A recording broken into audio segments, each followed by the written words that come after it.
بسم اللہ الرحمن الرحیم۔ مدارس دینیہ کے اثرات اور ان اثرات کے نتائج جو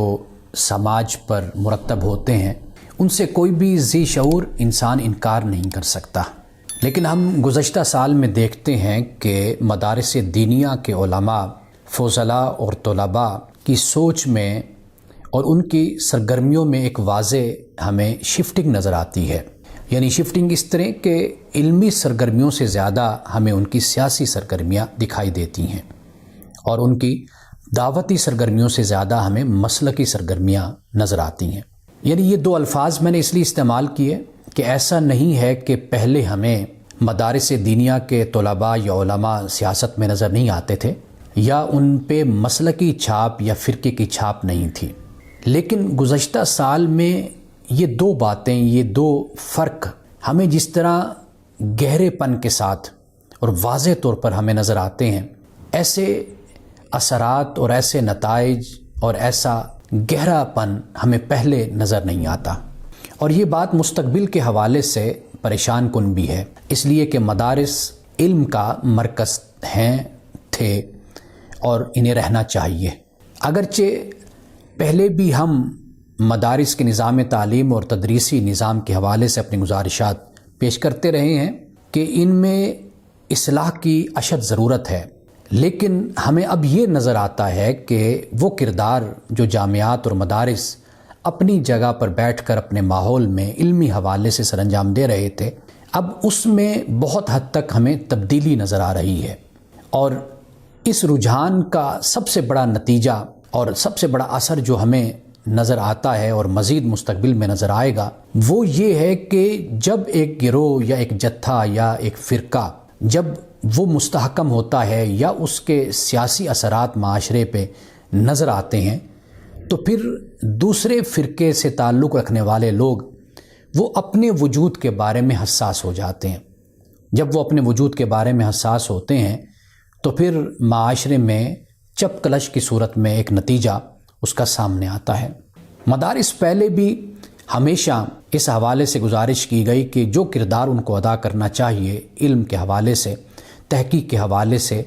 اور اپنے نظام تعلیم کو بہتر سے بہترین کرنے کے حوالے سے، وہ اپنا کردار ادا نہیں کر رہے، لیکن اب مزید یوں نظر آتا ہے کہ وہ اپنے مقصد سے دور ہوتے چلے جا رہے ہیں۔ اور وہ مقصد کیا تھا؟ وہ یہ تھا کہ وہ جس دائرے میں اور جہاں بھی تھے، کم از کم وہ وہاں پر علم کی، فضل کی، تحقیق کی اور فکر کی بات کرتے تھے۔ لیکن اب یہ صورتحال ہے کہ زمانے کی جو چیلنجز ہیں، خاص طور پر جو ہمیں اس وقت جدید دنیا میں ہمیں نظر آتے ہیں، ان سے مدارس دینیہ صرف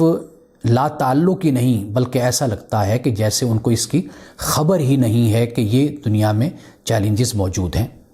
سب سے بڑا چیلنج تو ہمیں الحاد کی صورت میں نظر آتا ہے۔ الحاد پہ مدارس دینیہ کے طلباء، علماء، فضلاء نے کتنا کام کیا ہے، اور اس بے خدا تہذیب اور اس جدید چیلنج سے کس حد تک نمٹنے کے لیے انہوں نے اپنے آپ کو تیار کیا ہے۔ لیکن بجائے اس کے کہ ہم اس سمت کی طرف سفر کرتے اور اسلام کے پھیلاؤ اور اشاعت کے لیے دنیا میں ہم کام کرتے اور دنیا کو بتاتے کہ جو بھی جدید چیلنجز اور جدید فکری نظریات جو معاشرے میں پیدا ہوتے ہیں، دنیا میں پیدا ہو رہے ہیں، ہم اس کا جواب دینے کے لیے تیار ہیں اور علم سے اور تحقیق سے ہم لیس ہیں۔ اس کے بجائے اب ہمیں یوں نظر آتا ہے کہ ہم نے اپنے آپ کو بالکل شفٹ کر لیا ہے۔ یعنی وہ مدارس، وہ جامعات کہ جو علم اور فضل کا مرکز ہوتے تھے، اب ایسے لگتا ہے کہ وہ سیاسی سرگرمیوں کا مرکز بن گئے ہیں۔ سیاست اپنی جگہ ایک بڑا مشن ہے، ایک بڑا کام ہے، اس میں کوئی شک نہیں ہے، لیکن تعلیمی اداروں کا، جامعات کا، مدارس کا جو کردار ہوتا ہے وہ یہ ہے کہ وہ علم اور فضل کی بنیاد پر معاشرے میں جو مختلف سرگرمیاں ہوتی ہیں، وہ سیاسی ہوں یا وہ معاشی ہوں یا وہ معاشرتی ہوں، وہ تجارتی ہوں، ان کے حوالے سے مضبوط بنیاد وہ ہمیشہ علم کے مرکز مہیا کرتے ہیں۔ یعنی اگر ایک شخص نے معاشرے میں، سماج میں رہنا ہے اور اس نے دعوت و تبلیغ کا کام کرنا ہے، تو واضح بات ہے کہ اس کو مدارس سے ہی تعلیم حاصل کر کے معاشرے میں آنا ہوتا ہے، یعنی وہ قرآن و سنت کی تعلیم حاصل کرتا ہے اور پھر معاشرے میں اپنا کردار ادا کرتا ہے۔ اسی طرح اگر ایک شخص اگر سیاست کرتا ہے تو وہ اسلام کی ہدایت اور اسلام کی رہنمائی جو سیاست کے حوالے سے اسلام مہیا کرتا ہے وہ اسی کو بنیاد بنا کر اور اسی سے روشنی لے کر وہ معاشرے میں اپنا سیاسی کردار ادا کرتا ہے۔ تو جب علم و فضل کے مرکز ہی اپنے علم اور فضل سے محروم ہو جائیں گے یا ان کا ماحول یکسر تبدیل ہو جائے گا تو پھر معاشرے میں آپ اندازہ کر سکتے ہیں کہ جو آنے والی نسل ہوگی وہ بے سمت ہوگی، یعنی ڈائریکشن لیس ہوگی۔ اخلاقیات کا معیار بھی گرے گا اور اس کے ساتھ ساتھ علمی معیار بھی گرے گا، اور معاشرہ پھر ایسی نوجوان نسل کے سپرد ہوگا کہ جن کے پاس نہ تو علم ہوگا، نہ کردار ہوگا، نہ اخلاق ہوگا، اور ان کے پاس صرف اور صرف جذبات ہوں گے، اور انہی جذبات کی بنیاد پر ہی وہ دنیا کو فتح کرنا چاہیں گے۔ ایک بات تو ہمیں یہ نظر آتی ہے، اور دوسری بات جو میں عرض کرنا چاہتا ہوں وہ یہ ہے کہ ہم یہ دیکھتے ہیں کہ